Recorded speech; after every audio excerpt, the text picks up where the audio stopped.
এখন দাঁড়িয়ে রয়েছি নদিয়া জেলার একটি সুন্দর প্রাকৃতিক পরিবেশের মধ্যে।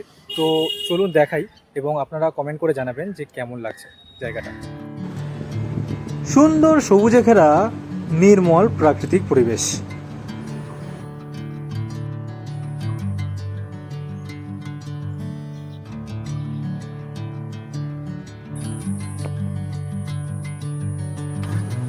শান্ত স্নিগ্ধ ঝিঝি পোকার ডাক এবং পাখির ডাকে পরিপূর্ণ।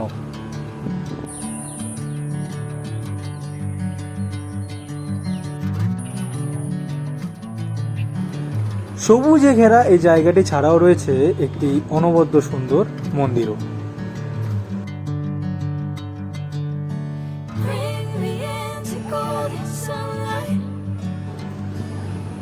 এই মন্দিরের ঠিক পিছন বা পশ্চাৎ ভাগ দিয়ে বয়ে গিয়েছে চূর্ণী নদী।